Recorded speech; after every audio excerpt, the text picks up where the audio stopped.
No nosso giro de hoje, nós vamos falar sobre um dos assuntos mais comentados da atualidade: corrupção. Somos um país corrupto por natureza e temos jeito. E no primeiro mundo, é assim também? E quem vai dar um giro com a gente é o jurista Luiz Flávio Gomes. Vamos lá. Você foi um dos juízes de tribunal mais novos do país, né? Sim. Como é que começou isso? Na faculdade eu já fui me preparando porque me interessava a carreira pública.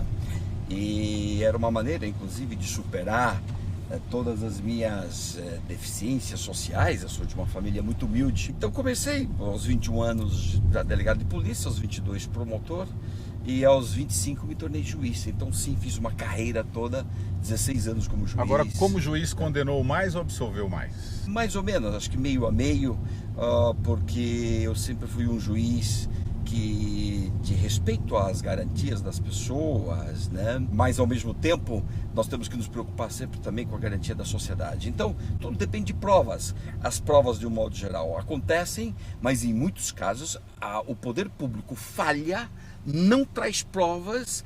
Às vezes você até supõe que aquele cara cometeu aquele crime, mas você não tem como, sem provas o juiz não pode condenar. Então muitas vezes a deficiência do poder público é que leva à impunidade. O Luiz Flávio Gomes é daquelas pessoas que você pode falar sobre qualquer assunto, traz números, datas, conceitos, mas hoje, Luiz, eu gostaria de falar sobre corrupção, que é um assunto que você estava estudando na Europa, não é isso? E preparando, inclusive, um livro.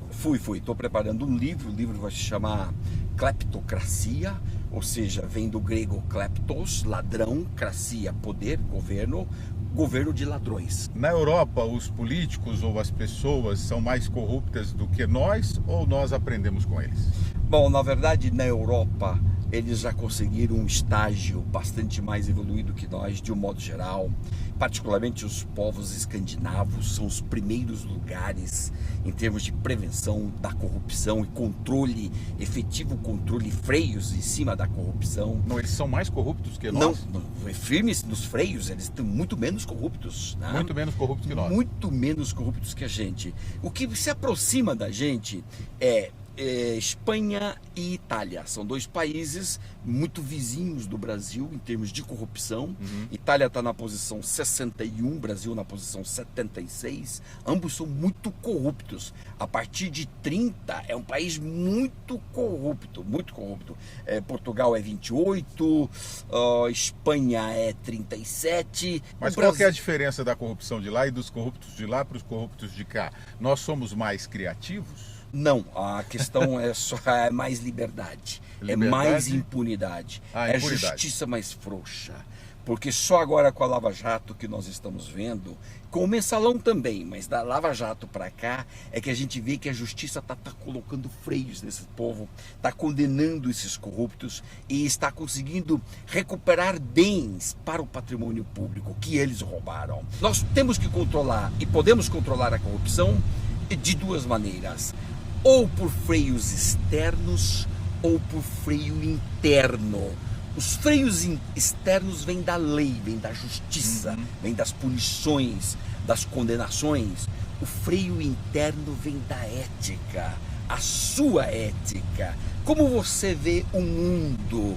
Um mundo ético, um mundo de respeito às regras, ou você vê o mundo como se fosse dono dele e faz o que bem entende, sem respeito nenhum aos outros? Mas essa iniciativa começa na sociedade, Luiz Flávio? Nos dois. Nos dois? É o seguinte: a justiça tem que funcionar, e a justiça tem que funcionar como órgão do Estado, não do governo.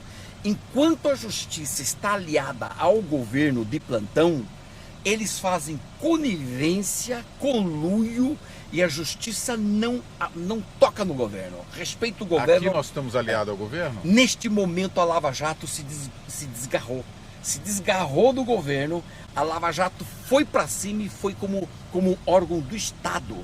Você, como órgão do Estado, você começa a controlar todos os poderes e todos os atos. Então, a Lava Jato é um exemplo de evolução. Isso na verdade, é uma revolução que ela fez. O Supremo Tribunal Federal é uma justiça do governo?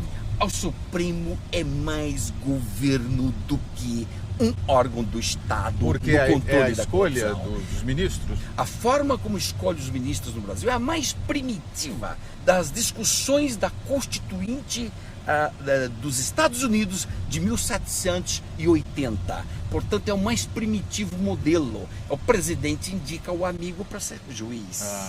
E aí você combina duas coisas. Eu indico o juiz. 2, eu coloco na Constituição que é este órgão que vai me julgar. Então eu fico com foro privilegiado, mais o juiz que vai me julgar que eu indiquei. Isso significa um órgão da justiça com o governo. A justiça não pode ser o governo, a justiça tem que ser o Estado. Participei de um debate lá agora, lá na Complutense, em Madrid. Nós chegamos à seguinte conclusão: você se assusta, você vai cair duro quando eu digo escolha de ministros dos tribunais, do Supremo, tem que ser por mérito e por sorteio. Você cai duro. Você cai duro. Mas como sorteio? Que coisa louca. Tem nada de doido. Olha como funciona. É um modelo... Mas lá acontece? Não, estão discutindo agora, porque lá os juízes são todos comprados pelos políticos, na Espanha, mais descaradamente. Mas de suma, quer ver como que funciona? Abre uma vaga. Quem tem interesse, quem preenche os requisitos tem interesse, se inscreve.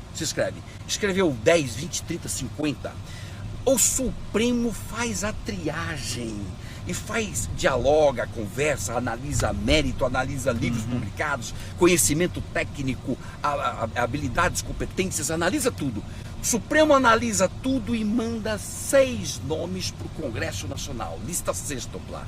Para que no Congresso? Para fazer sabatinas públicas, todos podem participar. O Congresso Nacional então diz quantos sobraram. Sobraram 5? Sobraram 6? 4? A partir daí você tem que sortear, porque se todos são aptos para ser juiz da corte, qualquer um serve. Agora, isso é só para melhorar a escolha, William, mas não melhora a estrutura. O problema do Supremo também é a estrutura dele, que é muito lento. O Supremo está demorando 6 anos para julgar um caso. Isso dá muita prescrição. Só o Jader Barbalho já teve 6 prescrições dentro do Supremo. E o Supremo é lento. Não esperem nada do Supremo como o Moro. O sistema de justiça do Moro é rápido, num instante, rapidinho, menos de um ano tá julgado. O Supremo está demorando 6 anos. Mas muita gente fala que o Moro passa por cima dos direitos das pessoas. A crítica que se faz ao Moro é justamente essa, que vez por outra ele não observa rigorosamente o que está escrito no texto legal. Por exemplo, quando ele divulgou aquela interceptação telefônica da Dilma com o Lula, não podia, porque se envolve Dilma, envolve presidente. Presidente é Supremo, ele tem que mandar para o Supremo. O Moro agilizou e realmente ele é disruptivo, rompeu uma tradição do Brasil. E nesse ponto nós temos que tirar o chapéu para o Moro. Agora, os métodos que ele utiliza são questionáveis, porque ele tem as técnicas dele, que são prisão preventiva de cara, delação premiada, vazamentos e apoio popular. Delação premiada, nós precisamos dela para passar o Brasil a limpo? Indispensável. Ou ela está sendo usada com excessividade? Indispensável. William, foi a maior revolução. Mas não estão excedendo demais com o uso da delação? Perfeito. Alguns estão acreditando nisso. Há quem critique pelo excesso. Muita delação. De todos os delatores, 2/3 estavam em liberdade. 1/3 estava preso. E até agora não tem nenhuma prova de que houve uma delação coagida. Que era uma pressão para as pessoas delatarem. Você prende... Isso. A prisão por si só, a delação. A prisão por si só é uma coação, isso não há dúvida. A delação é a maior revolução gerada no sistema processual brasileiro. Por quê? Porque quem delata em seguida facilita as provas. A delação por si só não vale nada. A delação por si só é só fonte de provas. Não condena, não pode condenar, ninguém pode condenar por delação, mas ela facilita as provas. Muitas vezes o delator até traz as provas, indica as contas bancárias, diz como passou o dinheiro, e isso facilita muito para a justiça, até dá mais celeridade, como o Moro tem conseguido mais celeridade. Luiz Flávio, nos seus estudos, você conseguiu descobrir por que o Brasil é tão corrupto? O Brasil é muito corrupto, primeiro, a razão histórica. Aqui os portugueses implantaram um sistema extremamente corrupto. 2, porque nós vivemos um regime de cleptocracia, um governo de ladrões, o governo favorece as roubalheiras, as leis são muito confusas, a justiça é morosa, a impunidade é muito grande e os freios éticos internos do brasileiro são muito menos eficazes do que os freios, por exemplo, de um norueguês. Eles têm muito mais freios, têm muito mais seriedade em termos de vida, de responsabilidade de vida. Essa responsabilidade de vida, de nome, de você preservar a tua honestidade, tua imagem, tua reputação, isso é que falta aos brasileiros. Eu digo particularmente aos políticos, empresários, alguns setores bancários, todos padecem deste mesmo vício. Só para a gente encerrar, a população reclama que essa oligarquia política, ela ocorre pela nossa estrutura política. Precisamos de ter uma reforma política. Só que essa reforma política não pode acontecer ou não vai acontecer, porque quem muda, quem fará essa reforma são os políticos. E aí, qual a solução para isso? Solução, um plebiscito. Você tem que convocar um plebiscito, colocar as principais teses. Mas quem convoca o plebiscito são eles. O Congresso, aí você tem que ter pressão. Este é o momento da pressão popular. Aí é pressão popular. Queremos plebiscito, nós que vamos fixar as regras. Né? Por exemplo, acabar com senador suplente, acabar com foro privilegiado nos tribunais. Isso é uma coisa incongruente. Essas coisas todas nós temos que votar. Acabar com coligações das eleições proporcionais. Votou, aprovou no plebiscito, a lei tem que ser em seguida. A lei ratificadora em seguida vem. Pronto. É a melhor forma hoje de fazer uma reforma política. Deixar isso só por conta do Congresso, nós estamos, evidentemente, só dando uma mão de cal na parede rachada, meu caro. Olha, que nós demos um giro, então, com o Luiz Flávio Gomes, o nosso jurista. Eu espero que você tenha ficado um pouco mais confiante no Brasil. Eu espero que a sua mensagem, Luiz Flávio, não tenha deixado a gente mais depressivo. Obrigado, Luiz Flávio, por ter dado esse giro comigo. Cumprimento todo mundo, um abraço para todos. E acompanhe lá no meu site, eu escrevo muita coisa todos os dias. Veja lá, luisflaviogomes.com. Muito bom, até o próximo programa, até o próximo giro com uma grande personalidade como Luiz Flávio Gomes. Tchau.